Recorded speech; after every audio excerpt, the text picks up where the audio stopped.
চালতা কাটার যন্ত্রণায় আমরা চালতার আচার খেতে চাই না, অথচ কয়েক মিনিটে কিন্তু চালতা কাটা যায় একটু বুদ্ধি খাটিয়ে কাজ করলে। সে সাথে রয়েছে লোভনীয় আচার।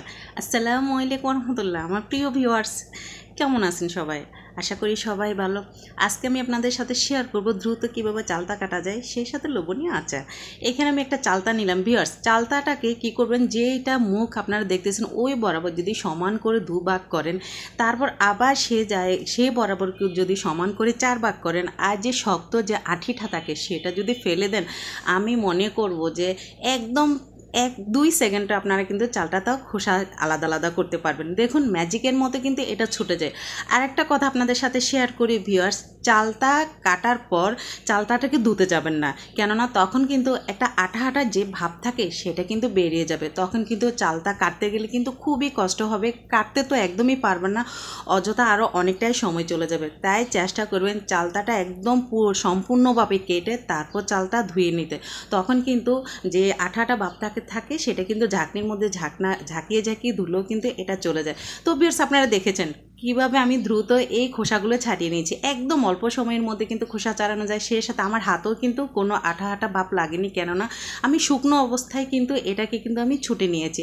এখন আমি একটা ছুরির সাহায্যে আমি ছোটো ছোটো টুকরা করে নেবো। আর টুকরো যখন করব তখনই কিন্তু আমার হাতে আঠা আঠা যে ভাবটা সেটা কিন্তু একদমই লাগবে না।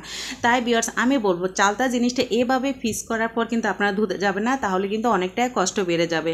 আর এইভাবে কিন্তু খোসা ছাড়ানো কিন্তু খুবই সহজ, যদি একটু বুদ্ধি খাটিয়ে একটা চালতাকে প্রথমে 2 ভাগ তারপর 4 ভাগ করে তারপর শক্ত আঠিটা একটু ফেলে দিলেই কিন্তু এটা কিন্তু দ্রুতই কিন্তু খোসাটা ছুটানো যায়। সো ভিউয়ার্স, দেখুন আমি এরকম ছুরির সাহায্যে কিন্তু আমি খুব পাতলা পাতলা করে কিন্তু এটি কেটে নেব।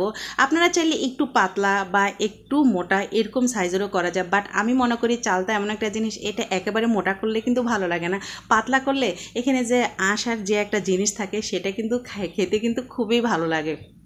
সো ভিউয়ার্স, দেখুন এভাবে কিন্তু আমি ছুরির সাহায্যে খুব দ্রুত কিন্তু, যদি ছুরির সাহায্যে যদি আপনাদের কাছে একটু কষ্ট হয় তাহলে কিন্তু বটি বা অন্য কিছু দিয়ে কিন্তু খুব দ্রুত কিন্তু চালতা কাটা যায়। সো ভিউয়ার্স, এইভাবে অফ ক্যামেরায় কিন্তু আমি সমস্ত চালতাগুলোকে কিন্তু আমি কেটে নিয়েছি। দেখুন খুবই ঝরঝরা হয়েছে, আঠালো ভাবটা কিন্তু আমার হাতে একদমই লাগিয়ে নি।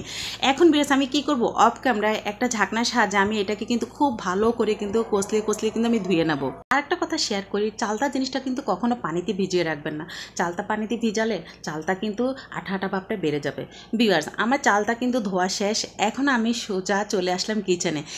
এখানে আমি 2 কাপ পানি দিয়েছি। চালতাটাকে আমি একটু হালকা সিদ্ধ করে নেব। সিদ্ধ বলতে ভিউয়ার্স একেবারে সিদ্ধ করতে যাবেন না, যারা একদম থেতো চালতা খেতে পছন্দ করেন তারা কিন্তু ভালো করে সিদ্ধ করে নিতে পারেন। অনেক সময় আমাদের মা চাচিদের দেখতাম কি করতো, চালতাটাকে মানে এইভাবে যেরকম কাঁচা ওরকম অবস্থায় কী করতে, একটা উতো দিয়ে কিন্তু ছেঁচতে এটাকে কিন্তু একদম নরম বানাতো। বাট আমি মনে করি সেই বুদ্ধিটা বাদ দিয়ে এই বুদ্ধিটাই আমাদের ভালো, যে চালতাটাকে যদি একটু হালকা ভাব দিয়ে নিই তারপর হাত দিয়েও কিন্তু এটাকে কিন্তু খুব সুন্দরভাবে কিন্তু থেতো করা যায়। সো ভিউয়ার্স, আমি কিন্তু আজকে ওইভাবে আমি থেতো করা আচারটা আমি তৈরি করব না, আমি জাস্ট এখন যেভাবে দেখতেছেন ওইভাবে কিন্তু আচারটা তৈরি করব, কেননা এরকম আচার খেতে কিন্তু আমার কাছে খুবই ভালো লাগে। আরেকটা কথা বলবো, কোনো প্রকার তেল বা চিনি ছাড়াই কিন্তু আজকে আমি আপনাদেরকে লোভনীয় চালতা তৈরি করে দেখাবো আচার। আর সেটা কি দিয়ে তৈরি করতেছি অবশ্যই কিন্তু পুরো ভিডিও জুড়ে আমার সাথে থাকুন, তাহলে কিন্তু বুঝতে পারবেন যে আমি তেল এবং চিনি ছাড়া কীভাবে চালতার আচারটা তৈরি করে নিলাম। এবং সেটা আবার খেজুরের গুড় চারও, তাহলে আমি কি গুড় এখানে ব্যবহার করব, এবং আখের গুড় চারও, তাহলে ভাবতে থাকুন যে কি গুড় দিয়ে আজকে আমি আপনাদের সাথে চালতার আচারটা শেয়ার করতেছি। ইনশাল্লাহ পুরো ভিডিও জুড়ে আমার সাথে থাকুন, তাহলে বুঝতে পারবেন। ভিউয়ার্স, আপনারা দেখেছেন চালতাটা কিন্তু সিদ্ধ হয়ে গেছে, হাফ সিদ্ধ। তারপর আমি এটাকে নামিয়ে সুন্দর করে কিন্তু আমি ফাঁকার বাতাসে শুকাতে দিয়েছি, কেননা চালতাটা সিদ্ধ করার পর তারপর অবশ্যই চেষ্টা করবেন চালতাটাকে একটু পাকার বাতাসে যে পানিটা থাকে সেটা একদম শুকিয়ে নিতে, তাহলে কিন্তু এই চালতার আচারটা মিনিমাম কয়েক মাস কিন্তু খুবই সুন্দরভাবে ভালো থাকবে। ভিউয়ার্স, এখানে কিন্তু আমি একটা মিঠা নিয়েছি, আর এই মিঠাটা কি সেটা অবশ্যই আমি আপনাদের কিন্তু ভিডিও শেষে বলবো। আপনারাও অবাক হয়ে যাবেন যে এরকম মিঠা দিয়ে কিন্তু চালতার আচার তৈরি করা যায়। এখানে যে মিঠাটা নিয়েছি, এখানে এই মিঠাটা আপনারা দেখেছেন অনেকটা কিন্তু লাস্ট, তো আমি এখানে একটু পানি ব্যবহার করতেছি। পানি ব্যবহার করে এখন আমি এটাকে লিকুইড করব। আর লিকুইড করার পরে এটা যখন সুন্দর একটা বলক এসে যাবে তখন কিন্তু আমি এখানে চালতাটা ঢেলে দেবো। আর এই পর্যায়ে কিন্তু ভিউয়ার্স আমার চালতাটা অবশ্যই কিন্তু অনেক সুন্দর করে শুকিয়ে যাচ্ছে। অবশ্যই আপনারা চেষ্টা করবেন আচার বানানোর আগে চালতাটাকে শুকিয়ে নিতে, তাহলে কিন্তু চালতার আচারটা ভালো থাকবে। অনেক সময় আমরা কী করি, সিদ্ধ করার পর কিছুক্ষণ পরে কিন্তু চালতাটা দিয়ে দিই, তাহলে কিন্তু আচারটা বেশি ভালো থাকবে না।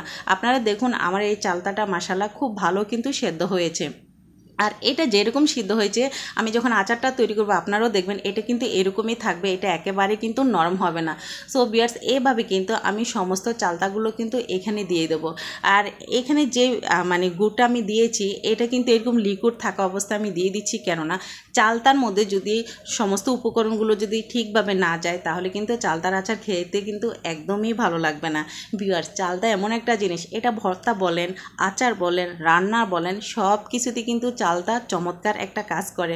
অথচ কিন্তু আমরা কিন্তু চালতার মানে যে এত চমৎকার কাজ করে এটার মূল্যটা কিন্তু আমরা একদমই বুঝি না। অনেকে কিন্তু চালতা কাটা এবং চালতা ধোয়া এবং চালতা মানে পিস করার যন্ত্রণায় কিন্তু আমরা খাই না। তো আমি মনে করব আমার আজকের ভিডিওটা অবশ্যই আপনারা ফলো করবেন এবং এই পদ্ধতিতে যদি আপনারা চালতা কাটেন তো আপনারা অনেকগুলো চালতা কিন্তু অল্প সময়ের মধ্যে কিন্তু কাটতে পারবেন একটু বুদ্ধি খাটিয়ে। ভিউয়ার্স দেখুন এই পর্যায়ে কিন্তু আমার আচারটা কিন্তু মোটামুটি অনেকটা হয়ে গেছে। এখন আমি এখানে দুটো মশলা অ্যাড করব, একটা হলো এখানে শুকনো মরিচ আর একটা হলো পাঁচফোড়ন। এই দুটো জিনিস দিয়েই কিন্তু আমি এই চমৎকার আচারটা তৈরি করে দেখাবো। আসলে আচার এমন একটা জিনিস এটার মধ্যে আমি মনে করব যে পাঁচফোড়ন না দিলে আচারের মজাটাই কিন্তু হয় না।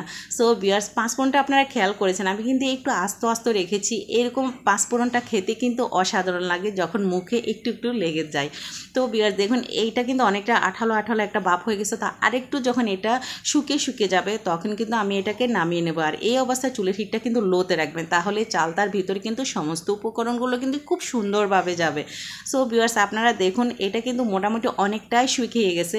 তো এই পর্যায়ে এখানে আমি কিছু গরম মশলা অ্যাড করব। ভিউয়ার্স গরম মশলা বলতে দারচিনি, এলাচি, লং, গোলমরিচ এগুলো আমি অফ ক্যামেরায় খুব সুন্দর করে কিন্তু পাটায় বেটে গুঁড়ো করে নিয়েছি। আসলে আচারের মধ্যে একটা জিনিস খেয়াল করবেন, সবসময় টাটকা মশলা দিতে চেষ্টা করবেন, তখন কিন্তু আচারের গ্রান এবং আচারের লোভনীয়তা কিন্তু অনেকটাই বেড়ে যায়।